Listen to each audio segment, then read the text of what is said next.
Let me start with the President Bola Ahmed Tinubu administration. Can you give us your own assessment of their 3 years in office?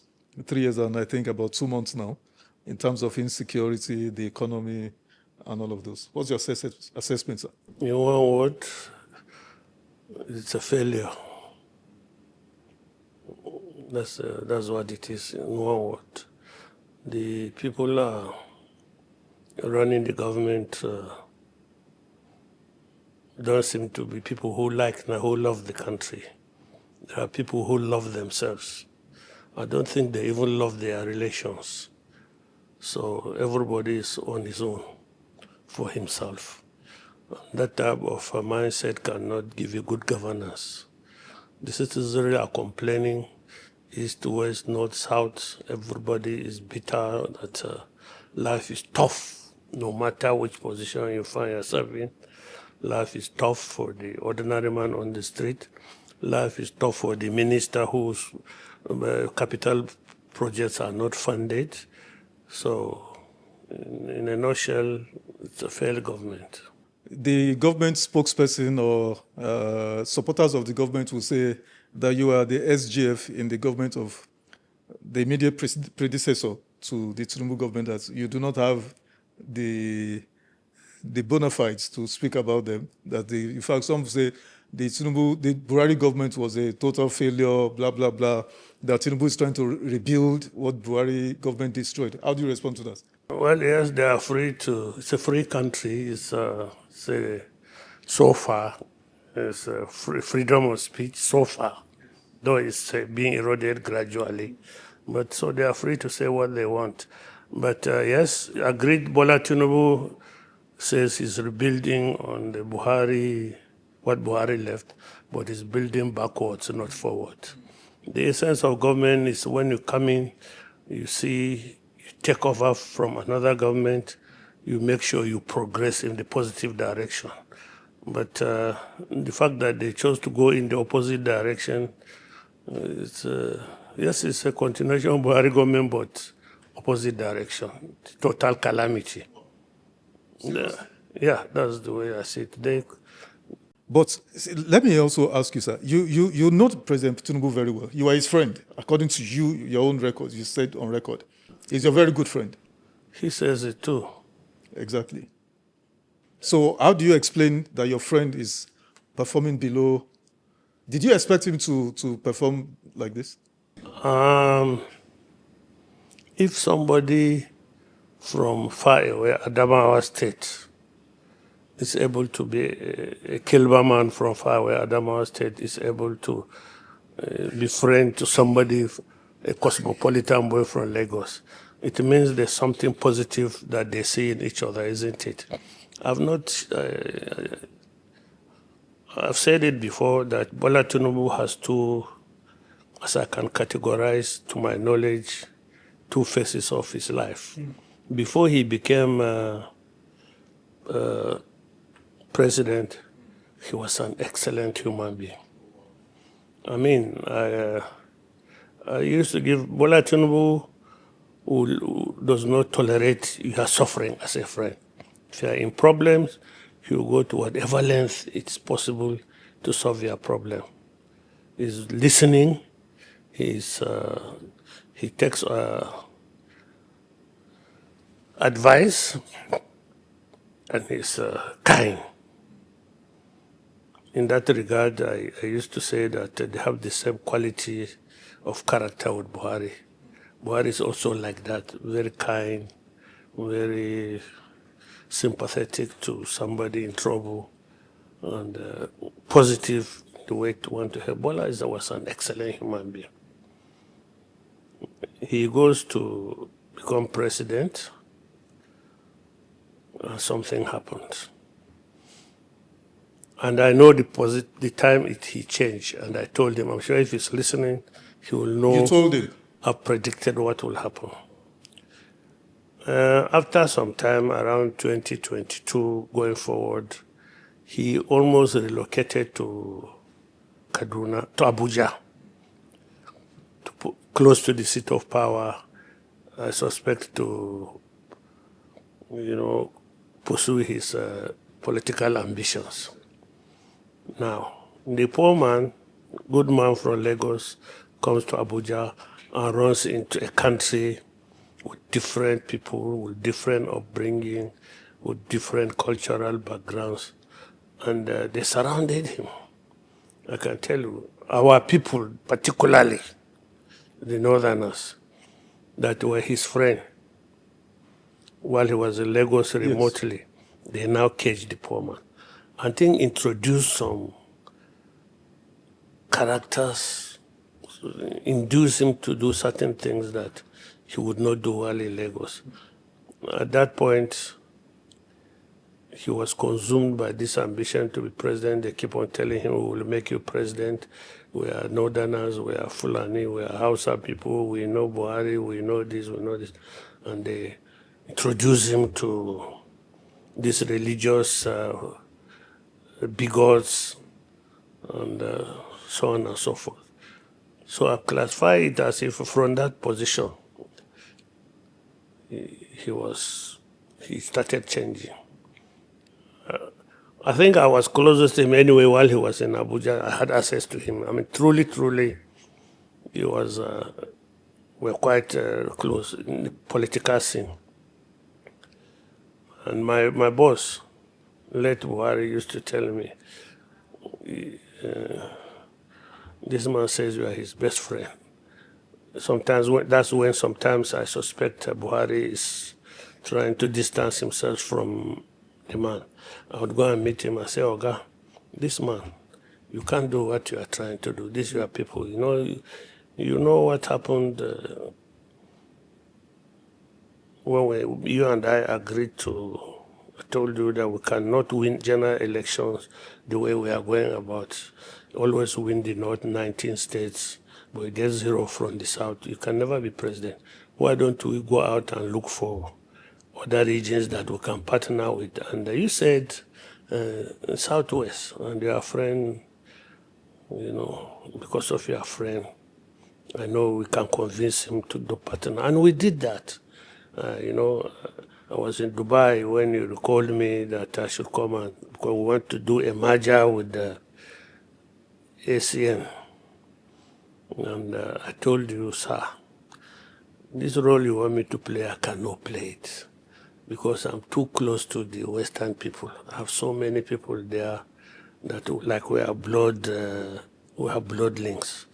And I know your people, the House of Fulani people, they don't like me. And they think I have an inordinate access to you,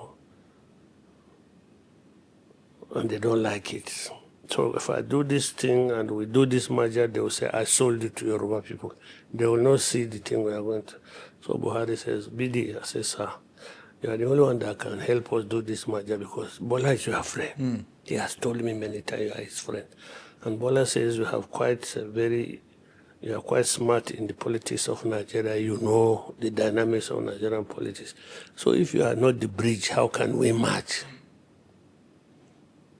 So I asked him, sir, what do you want out of this merger? He said, well, me, what I want is a big party that can get rid of PDP. It doesn't matter if I get anything out of it or not. In any case, I have told Nigerians that I will not contest again. Yes.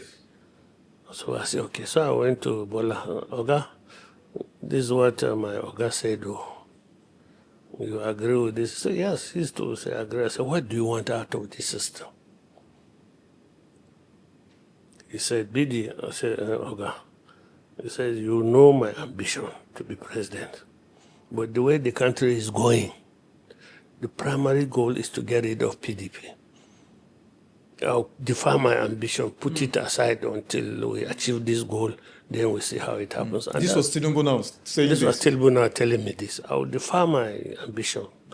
So Nigeria, without a country, I cannot be president. So let's have a country.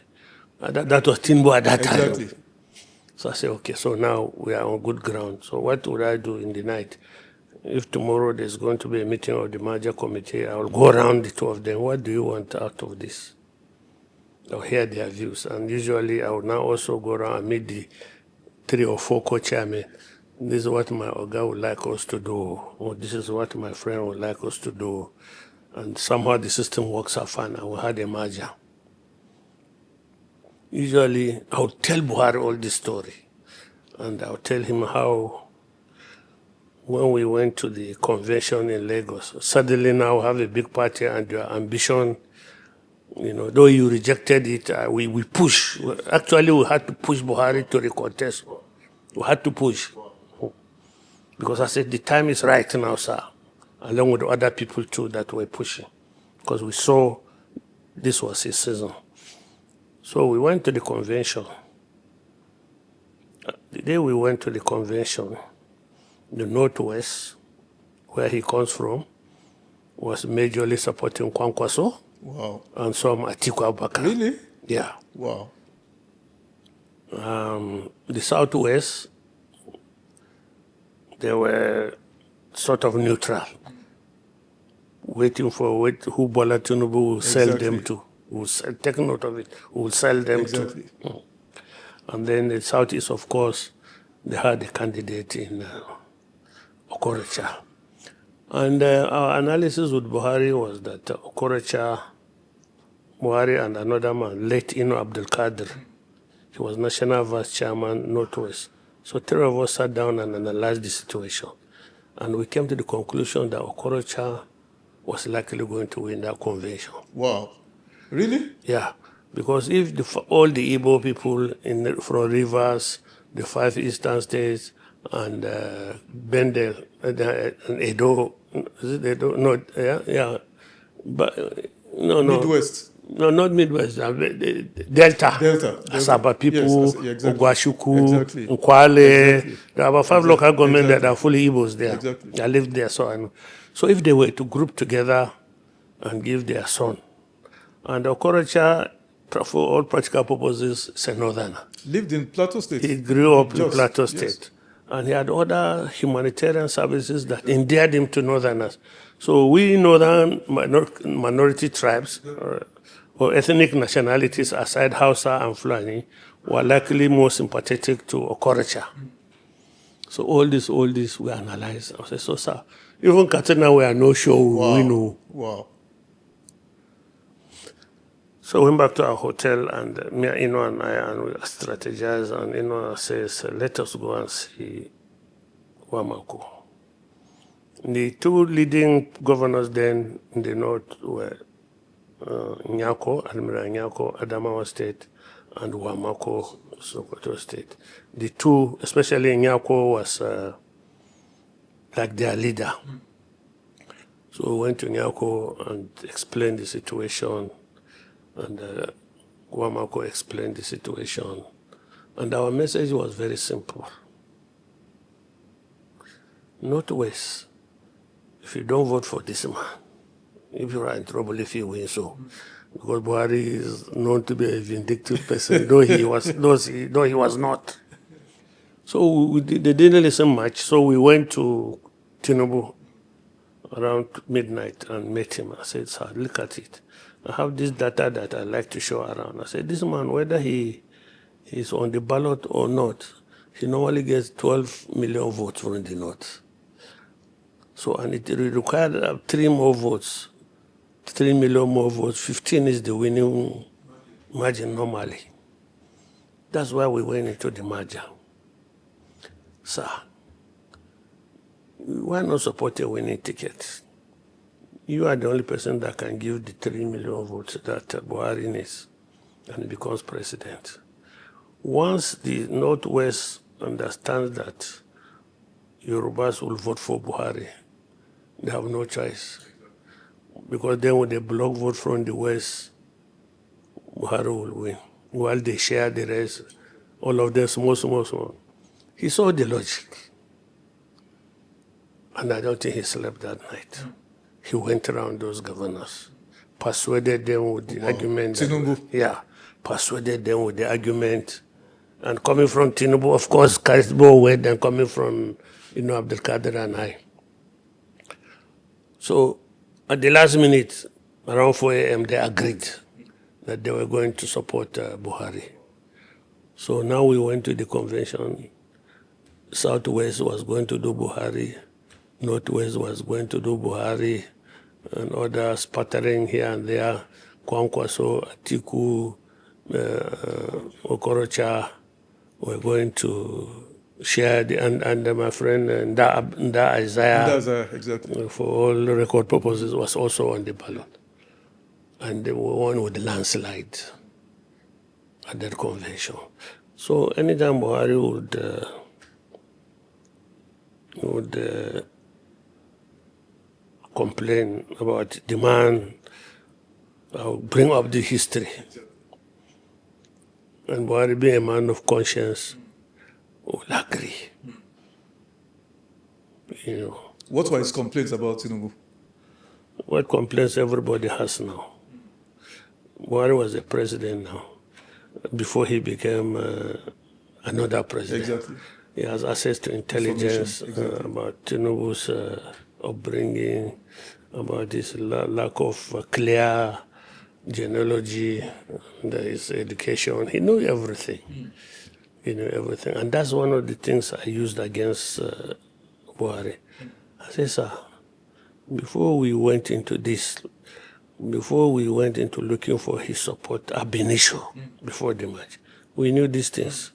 Don't you? He said, he does. I said, okay, so, but yet, we asked for his support, and he gave it to us wholeheartedly, along with other things. So how come now suddenly he has become evil? I don't think so. He should, I don't think it's Islamic, but certainly for me as a Christian, it's unchristian-like to bite the finger that fed you. At the point you were looking for his support, you knew this, you should have said, I don't want the support of a crook. But you didn't. So Buhari will say, yes, thank you, and change. You normally said this to President Buhari? Yes, no, normally, because everybody will tell you he made Buhari president. But there are other things, nitty-gritty inside that they were not privy to. Suddenly it was just when you get to the top level, you say from there you take over. But underground things, I was one of the few people that firsthand knew what Bola-Tinubu did to facilitate Buhari's presidency. And I never let Buhari forget this. You know, sometimes too, people will come, some charlatans will meet, assure you. You know, when you want something, you are desperate, everybody that thinks he can help you, listen. And they confuse him and he gets into a depression. And somebody else, usually Baba Kande or my friend Pai will say, oh guys, your friend is not happy today. Maybe sometimes 2-3 days he's just lying down in his bed. You know, and then I'll come and I'll knock. Who is that? I say, BD. So he will stand up in his boxer. And open the door and go. There's a small table in his office. I'll sit down and say, okay, come and sit down. I have something to tell you. It's short. I don't want to waste my time. And I'll tell him what I'm there to do, and then he will go back to sleep and so on and so forth. You know. So at that stage, it's somebody you can trust. It's somebody you can like. Bola has given some people stupendous amount of money to help them out of crisis that I know some firsthand, without expecting, ordinarily for you, without expecting anything. But you see, the thing with Bola-Tinubu is that he has a gift. I think it has to be a gift from God. He can see in you a future returns for himself in advance. Sort of like prophetically, like if I help Wale out of this in 5 years' time, Wale will do things for me. And that type of help he will give you is what that can stupefy you. It can stupefy you. You know, so he does things like that. He does things like that. A good man at that time. You know. When you're in trouble, he helps. But suddenly, I don't know what has happened. He has lost his soul. He has lost his soul? Yeah, because he has lost his soul. Having come to this government, He has lost his soul. Because he's somebody that is in charge all the time. But suddenly it looks like he's no more in charge. As long as he gets his own share of whatever it is he's looking for, the rest they can loot it and do whatever they want to do with it. It happens to every president, but in his own, it is a calamity. Everybody will tell you the Bola we knew is not the Bola we see now. Well, we don't see him again anymore anyway.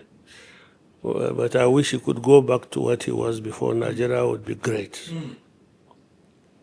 Nigeria would be great.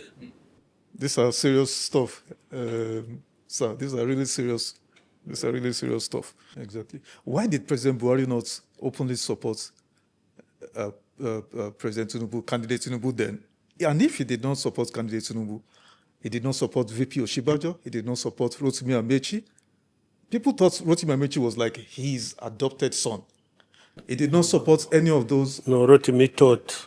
Okay, Rotimi thought That he was his adopted son. Okay. And then, rather, the next thing we saw was that President Buhari was supporting Ahmed Lawan, former Senate president. Shed light on this. And then why did the President Tinubu? Because what we now saw was that he just stood aloof. No, I tell you what happened. Yes, sir. By that time, a lot of things around Buhari had fallen into pieces. Oh, dear. He had come back, recovered from his illness and his old age, and there is no more stamina to do things he wants to do, including brain. Oh, wow. You get to a stage where all this gra-gra again Yes. doesn't mean anything Exactly. to you. So he was aloft to the issues of governance. And when that vacuum is created, small pockets of Hijack. influence begin to, so people started peddling influence. They would come to you and say, hey, I was with the president yesterday and we're discussing the candidates and it is you he wants. He says, it's you. However, you know, Buhari, there's this lady whom Buhari must just always listens to. If you find, if we know how to get to her, as an example, Exactly. I'm giving you now. Exactly. If we get like, 500 million, she will do something for you, and they start to part with the big money. And they will try that with Ashwaju, and Ashwaju probably will go into, what do you call it now? Into a depression. And somehow when I hear, I go back and say, that's a lie. These people are just lying to you. Why not let's go and see him? He doesn't like to go to see Buhari for Really? whatever, I don't know, he's afraid of Buhari. So Tinubu was afraid of Buhari? Oh yes, Tinubu doesn't like to force Buhari on such matters. Whatever he tells you. It's Baba Kande, whom Buhari respects a lot, and trusts. It's Bisa Kande that we will convince, and he will go in and talk and come back and usually reinforce what I had just told him yesterday also. So these people became very, very dominant around that thing. But Buhari, from my own personal relationship, I can tell you my own. When this crisis got to that stage, I saw him. Oga, why are you behaving like this? I again narrate what the man had done. What I didn't tell you is that at certain stage, when after Buhari won the ticket, there was no issue of campaign funding. And Buhari is not a money person. Anytime, even in meetings, you discuss money, Buhari will be looking at the ceiling. Anytime they say leaders should contribute something, Buhari develops deaf ears. Money is not his comfort zone at all. So we got to a stage we needed money. And Temi Presilva, my friend, and who I knew through Buhari, told me that we could raise the money because he's very well in good books, so many of the Nigeria's rich men. So we made an appointment to see one of the big-time rich people. And we went to him. He didn't want to be seen by us. By then we were popular Buhari people. Yeah, exactly. So we entered a boat, his yacht, and we took off to the high seas, and we did the discussion. On the high seas. And he agreed to support. So when we came out of the boat, there was this policeman that saluted Timi Presilva in Ijo language, and my friend became depressed. From that moment, he said, I want to go back to the hotel. And he said, what? Dinner? He couldn't even eat dinner. What happened to you? I thought we had a good news, we should celebrate. He said, no. He said, that's Sergeant. He's from Bayelsa. He's Goodluck's cousin. And anytime Goodluck wants to get something on you, that guy is the one they post to you. So this our meeting would have reached the president here by now. And it did.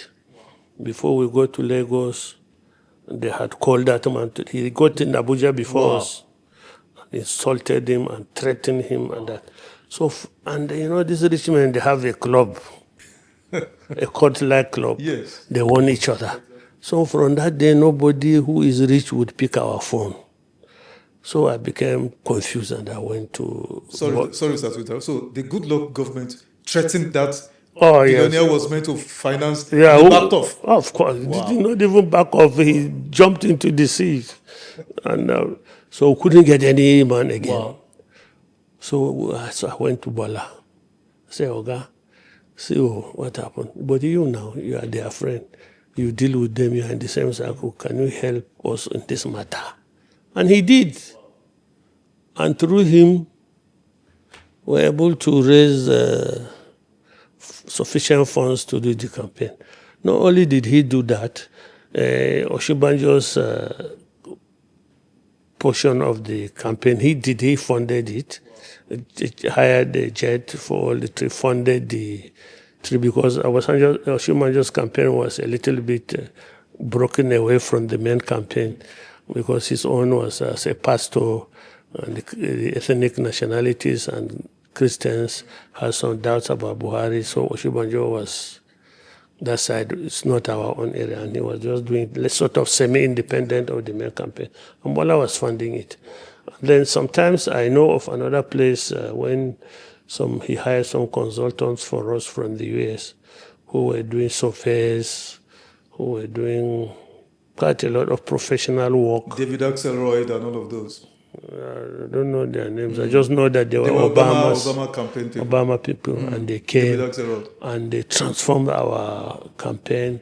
And I knew that the money he paid them was in excess of 2 billion naira equivalent, in dollars. And there's another thing about Ebola. If there's a need for an expenditure, no matter how massive, he doesn't come to the campaign post. He spends from his own purse. All these things I told you, some people don't know this, but I was there. Yes. And I knew this.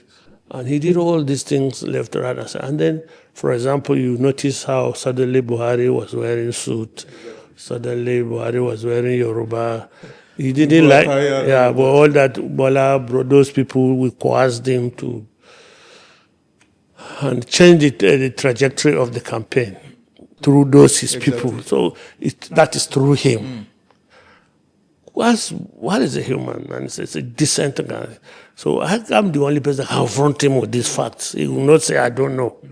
He will not say it's a rumor because I was there. So why would he deny him? Why would he? In the end, he said, okay, as we're going to the convention, I said, Oga, let's make a deal.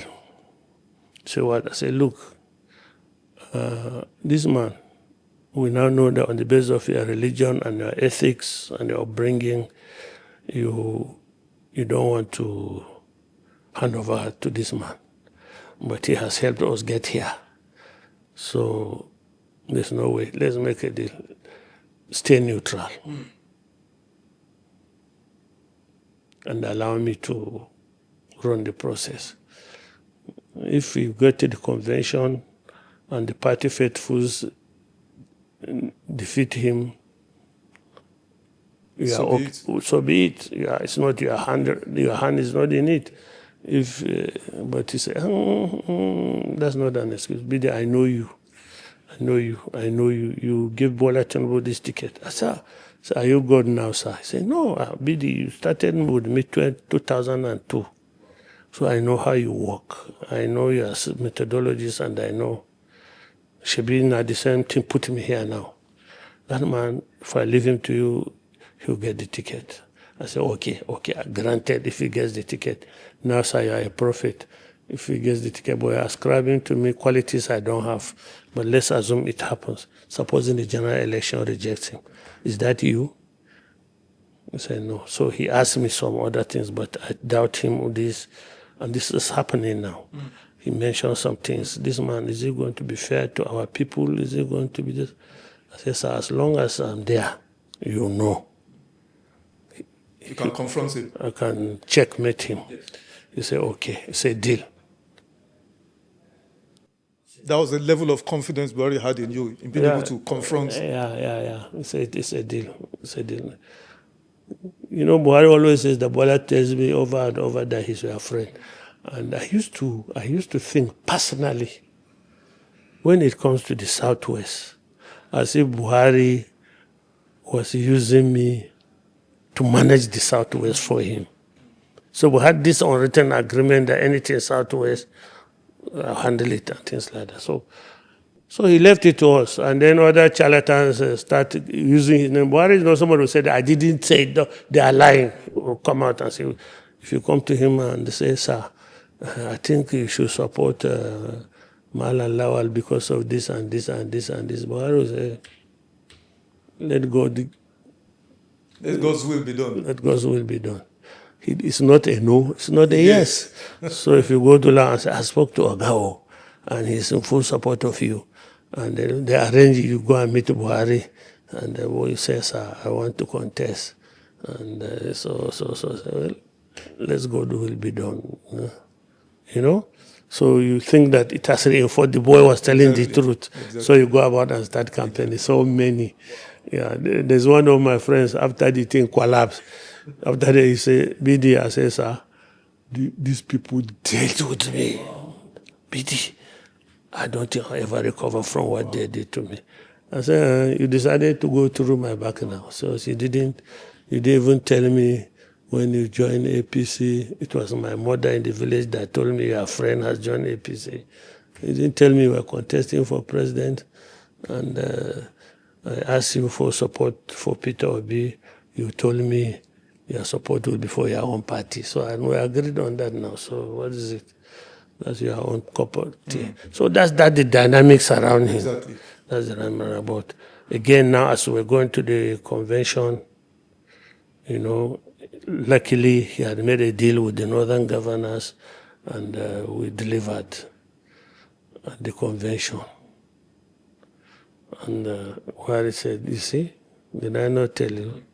You deliver. But now is it?